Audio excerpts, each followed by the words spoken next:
Саламатсыңарбы, кымбаттуу окуучулар. Бүгүнкү биздин өтө турган темабыз грамматикалык жактан сүйлөмгө мүчө боло албаган сөздөр. Булар 3 чоң топко бөлүнөт. Каратма сөз, киринди сөз, сырдык сөз. Дал ушул 3 топту алдыда силерге кененирээк түшүндүрүп бере кетейин.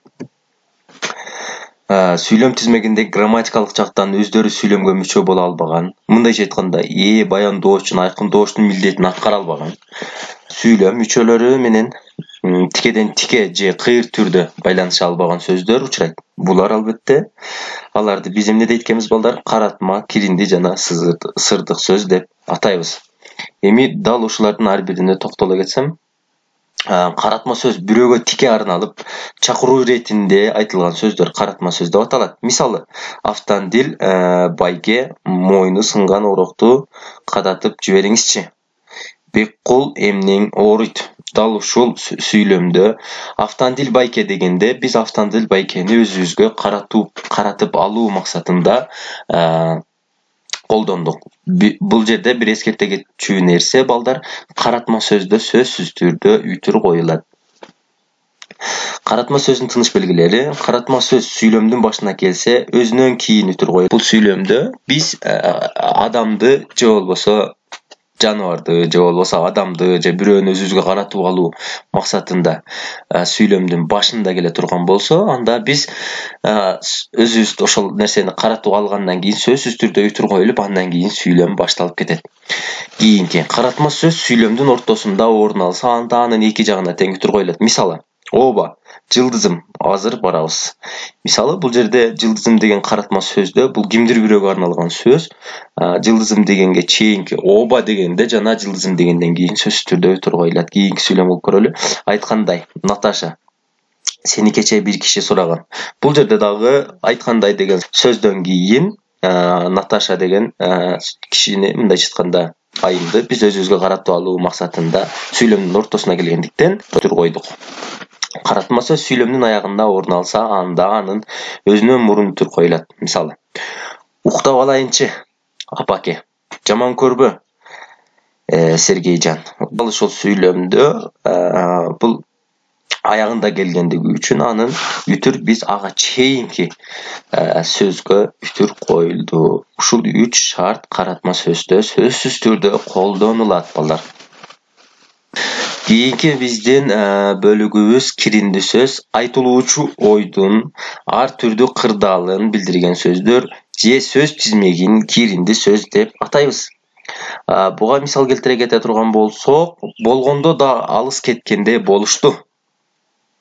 Сиздин келишиңиз биринчиден бизди кубандырып, бактыга ээ кылып турат. Бул жерде дагы жогоруда айтып кеткендей, ойдун ар түрдүү кырдаалын билдирген сөздөр. Мисалы, бул жерде болгондо да, биринчиден деген сөздөр бул жерде биздин эмнебиз болуп атат балдар? Киринди сөздөр болуп жатат. Анда эмесе кийинкисине жылалы. Киринди сөздүн тыныш белгилери балдар. Бул жакта дагы тыныш белгилери 3 тыныш белгиси бар. Киринди сөздүн тыныш белгилери: киринди сөз сүйлөмдүн башына келсе, өзүнөн кийин үтүр коюлуп жазылат. Бул деле дал ушундай эле. Жанагы каратма сөздөй эле. Буга мисал келтире кетейин. Албетте, мындай ишти уланта берүү керек. Бул жерде албетте деген сөз биздин киринди сөзүбүз болгондуктан, киринди сөзүбүздөн кийин сөзсүз түрдө үтүр коюп кеттик. Кийинки сүйлөм: ачыгын айтканда, сиздин пикириңиз мага көптөн бери белгилүү болгон. Дал ушул сөздө дагы ачыгын айтканда деген бул киринди сөз. Бул жерде сөздөн кийин сөзсүз түрдө үтүр коюлуп жазылат. Экинчиси, киринди сөз сүйлөмдүн ортосунда орун алса, анда анын эки жагына тең үтүр коюлат. Дал ушул эле жана каратма сөздөй ортосунда болгондо эки жагына тең сөзсүз түрдө үтүр белгисин коебуз. Мисал келтире кетели. Алар ошентип бүгүн жете барышат тура. Бүгүн жете барышат тура деген сөзгө чейин ошентип деген бул киринди сөз болгондуктан алдына жана артына сөзсүз түрдө үтүр койдук. Эгерде биз алар бүгүн жете барышат тура дей турган болсок, бул жерде киринди сөз жок болуп калмак. Ошондуктан сүйлөмүбүздүн ортосуна киринди сөз киргендиктен алар ошентип деп киринди сөз коюп эки жагына үтүр койдук. Кийинки сүйлөмгө өтөйүн. Сен экөөбүз эң оболу эки окуу жөнүндө сүйлөштүк. Бул жерде дагы Eң obolu деген бул киринди сөз. Дал ушул ыкма менен эки жагына тең үтүр коюп кеттик. Үчүнчүсү болсо, киринди сөз сүйлөмдүн аягынан орун алса, анда анын өзүнөн мурун үтүр коюлат. Дал эле каратма сөзгө окшош эле киринди сөз менен каратма сөз. Ал туура айтып жаткандыр, балким. Дал ушул эле балким деген сөз бул каратма сөз болгондуктан, эгерде биз ал туура айтып жаткандыр деген жерден сүйлөмдү бүтүрө турган болсок, анда бул жерде киринди сөз жок болмок. Биз киринди сөздү кошкондугубуз үчүн, оюбуз дагы жеткиликтүү болуш үчүн киринди сөздү коштук. Ошондо бул жерде балким деген сөзгө чейин үтүр коюп кеттик. Бара келсе болмок экен, жок дегенде дей турган болсок, анда дагы бул жерде киринди сөз сүйлөмдүн аягына келгендиктен ага чейин үтүр койдук. Эгерде биз сүйлөмүбүздү бара келсе болмок экен деп токтото турган болсок деле, сүйлөмүбүз бүтпөк, бирок киринди сөз менен дагы ойду ачыктап, тааналап бердик. Ошон үчүн биз киринди сөзгө чейин үтүр коебуз. Анда эмесе кийинки бөлүмгө өтө берели. Булар сырдык сөздөр. Адамдын ички сезимин билдирүүчү же айбанатка карата айтылуучу сөздөр сырдык сөздөр деп айтылат. Бунун сырдык сөздөрдүн тарыхына да келе турган болсок, илгери сүйлөм же болбосо сөз бири-бири менен сүйлөшө турган тил жок болгон. Адамдар баягы сүйлөө кеп деген нерсе жок болгондуктан, тил деген нерсе болгондуктан, алардан кандайдыр бир жан-жаныбарлардан же жаратылыштан бир коркуу иретинде, коркуп, бакырып, кыйкырып же бир ички сезимдерин билдирүүдө колдонулган сөздөр булар сырдык сөздөр деп аталат. Буга мисалдары бали, пай-пай, бах, баракелде, ой-ой-ой, атаганат, чиркин, өш-өш, чү-чү жана башка. Биз буга мисал келтире кетели балдар. Баракелде алып эле арабага кое коелу.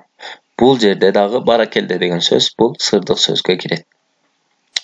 Кош жолдош, Артыкалиев дей турган болсок, бул жерде дагы кош деген сырдык сөз болмок. Биз дагы түшүнүктүү болуш үчүн, сүйлөм толуктош үчүн сиз эмне демекчисиз деп коюш койдум.